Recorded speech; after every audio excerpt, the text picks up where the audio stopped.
Hai, kalian ngapain di sini? Ini videonya nggak penting loh, jadi ya mending skip aja.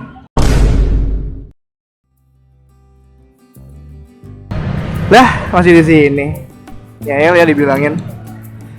Ya udah kalau gitu, gue mau prepare dulu, terus kita lanjut ke pembahasannya. Bye. Hai, gue Roko Bara. Welcome to my world. Channel yang akan diadakan yaitu membuat cerpen.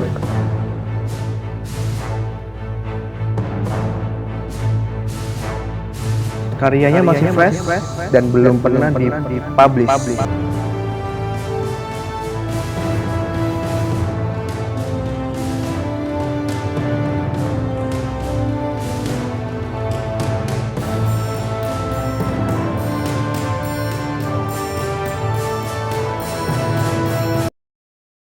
What's up?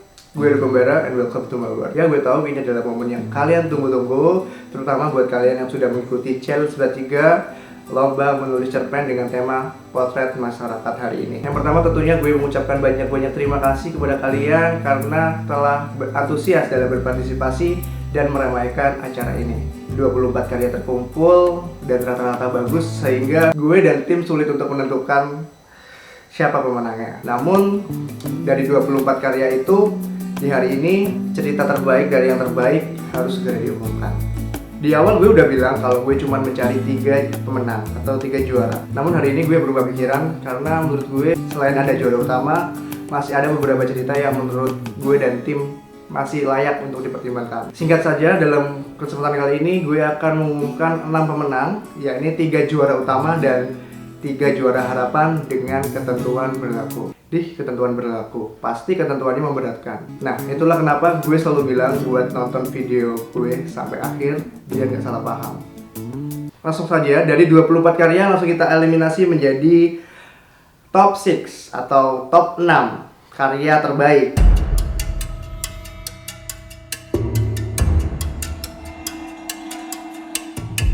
Tapi ini belum keputusan final ya, ini masih top 6, masih nominasi. Ready?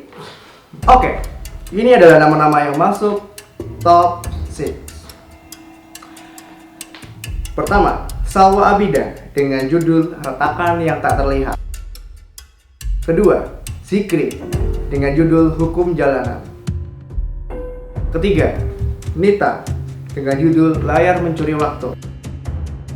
Keempat, Deva Bumi dengan judul 19 juta di atas kasur penuh tambalan. Kelima, Sekar Setianingrum dengan judul Marti. Dan yang keenam, Zahra Kurota dengan judul Mengasapi Layar Kaca.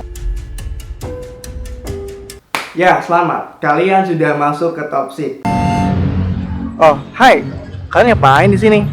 Ini videonya nggak penting loh, jadi ya mending skip aja. Dari top 6 kita eliminasi lagi menjadi top 3. Jadi singkatnya gue langsung sebutin para juara utamanya dengan cara gue bacain sinopsis ceritanya di awal.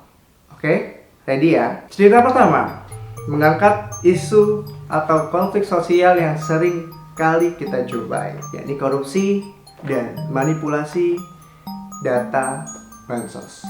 Mengenai alur, cerita ini memiliki konflik yang sangat padat dengan tempo cerita yang lumayan cepat, sehingga gue dan tim langsung bisa menangkap situasi dalam cerita tersebut. Pengembangan karakter sudah baik. Hal yang melandasi tokoh utama dalam melakukan tindakan juga make sense atau masuk akal. Ditambah lagi dengan adanya tokoh kedua. Nah, uniknya di sini, cerita ini menghadirkan tokoh kedua sebagai pembawa konflik di cerita ini. Nah, uniknya di sini terkait dengan tata bahasa, pemilihan diksi sudah cukup baik dan nyaman dibaca, mengalir, mudah dipahami, namun masih ada beberapa sedikit typo. Dan itu bukan masalah yang besar. Cerita siapakah ini? Kita tunggu nanti. Oke, cerita kedua mengangkat isu atau konflik sosial yang sangat fresh, baru terjadi belakangan ini. Dengan alur cerita yang sangat bagus, dia memiliki hook yang bagus di awal sehingga gue dan tim langsung merasa penasaran dan tertarik untuk membaca kalimat-kalimat berikutnya. Terkait dengan pengembangan karakter, sangatlah bagus. Di awal cerita, tokoh ini adalah tokoh yang memiliki prinsip yang kuat, idealis. Namun di akhir cerita, tokoh ini harus menjual prinsipnya karena tekanan atau kondisi perekonomian yang sedang dialaminya beserta keluarganya. Mengenai tata bahasa sudah cukup bagus, mengalir dan nyaman dibaca. Cerita siapakah ini? Cerita ketiga mengangkat isu yang sangat-sangat unik daripada 24 karya sebelumnya, yaitu tentang kemiskinan struktural, trauma, prostitusi, dan eksploitasi wanita. Mengenai alur, cerita ini juga gak kalah bagusnya dengan memiliki hook yang sangat bagus di awal, dengan mengambil sudut pandang yang gak biasa, namun bisa dieksekusi dengan berhasil. Jujur, ini ceritanya sangat beresiko. Kalau gak berhasil mengeksekusinya, kita bakal gak paham ini cerita apaan.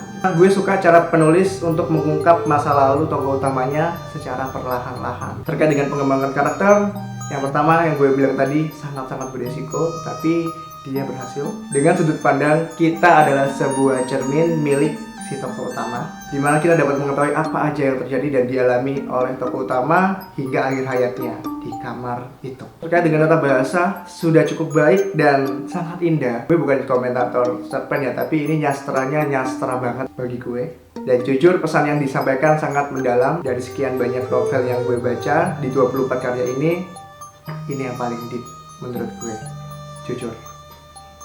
Jadi siapakah pemenangnya? Oke, saatnya penentuan.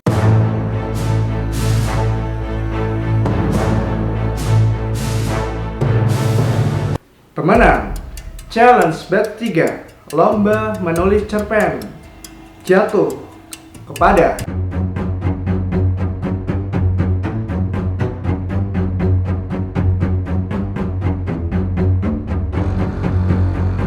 Sekar Setianingrum dengan judul Marty sebagai juara 2. Selamat. Kita langsung lanjut aja biar gak terlalu lama.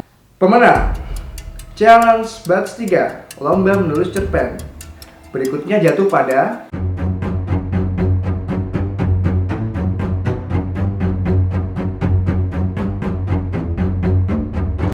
Zikri dengan judul Hukum Jalanan sebagai juara 3. Serta kita sama-sama mengucapkan selamat pada Depa Bumi yang keluar sebagai juara 1 challenge kali ini dengan karya yang berjudul 19 juta di atas kasur penuh tambalan. Tepuk tangan. Ya, itulah para juara utama kita pada kesempatan kali ini dengan juara tambahan yakni juara harapan 1 diraih oleh Siti Salwa Abida dengan judul Retakan Yang Tak Terlihat. Juara harapan 2 diraih oleh Zahra Kurota dengan judul Mengasapi Layar Kaca. Juara harapan ketiga diraih oleh Nita dengan judul Layar Mencuri Waktu. Ya, oke. Ntar buat yang juara utama gue DM-in satu-satu. Yang juara harapan juga dapat novel dari gue, tapi dengan ketentuan berlaku, yakni novel yang dikirim terserah gue. Jadi kalian istilahnya dapat random novel atau mystery novel dari gue. Ya, itu juga terserah kalian sih. Kalau kalian mau, silakan kalian yang nge-DM gue. Jika tidak juga tidak masalah. Yang penting gue sudah memberi opsi sebagai bentuk apresiasi bahwa menurut kami cerita kalian masih layak untuk dipertimbangkan. Dan buat yang lain yang belum dapat kesempatan di challenge kali ini, tidak perlu khawatir, kalian juga tetap mendapatkan feedback dari gue beserta tim berupa email yang isinya masukan-masukan mengenai cerita yang telah kalian kirim ke kami. Tetap semangat menulis, jangan pantang menyerah, masih ada challenge berikutnya. Oke, itulah wajah-wajah pemenang dari challenge Bet 3 kali ini. Buat kalian yang sudah mengikuti gue dari lama, mungkin kalau kalian ingat gue pernah bilang gini, gue gak mandang kalian sebagai penambah view, penambah subscriber, followers, atau penambah like. Gue gak memandang kalian sebagai itu, justru gue memandang kalian sebagai manusia seutuhnya. Dalam artian, ya seperti ini, gue gak pengen kalian cuma jadi penonton. Makanya gue ngadain challenge seperti ini, gue ngadain program seperti ini, biar kalian juga, kita sama-sama aktif, kita grow up bareng. Itu yang gue mau. Ya, meskipun dari hal-hal yang kecil seperti ini, semoga kedepannya bisa menjadi hal yang meluas dan besar. Ya, siapa tahu. Di sisi lain, gue belajar menjadi wadah kalian dalam berkreasi. Namun, gue juga belajar dari tulisan-tulisan kalian, karya-karya kalian nanti ke depannya. Jujur di challenge batch ketiga ini gue belajar banyak dari tulisan-tulisan kalian. Dan kedepannya gue berniat untuk mengadain challenge batch 4. Nggak sampai berhenti di sini, masih ada lagi challenge-challenge berikutnya. So, kalau kalian ready dan pengen ikutan ya ayo komen ready di bawah. Komen apapun itu, kalau rame gue gas. Dan kalian juga bisa mampir ke Instagram gue gak mewajibkan untuk follow, tapi kalau kalian pengen mampir ya silakan. Barangkali kalian di sana dapat info dan tidak ketinggalan info saat challenge batch 4 dimulai, karena segala sesuatu gue lakukan di sana kayak voting, penentuan tema, topik dan lain-lain gue adain di Instagram gue. Jadi silakan mampir nih di sini. Sekali lagi tidak mewajibkan untuk follow, cuman silakan kalau pengen lihat-lihat, pengen mampir, ya nggak ada larangan dong. Oke cukup, silakan like video ini dan jangan lupa subscribe my YouTube channel, nyalakan lonceng notifikasinya biar kalian gak ketinggalan info saat gue upload video. Kalian juga bisa share video ini ke teman-teman kalian atau orang terdekat kalian. Ajak juga mereka untuk memulai suka baca buku serta grow up bareng kita. Gue Rekumbara, take your moment and stay alive.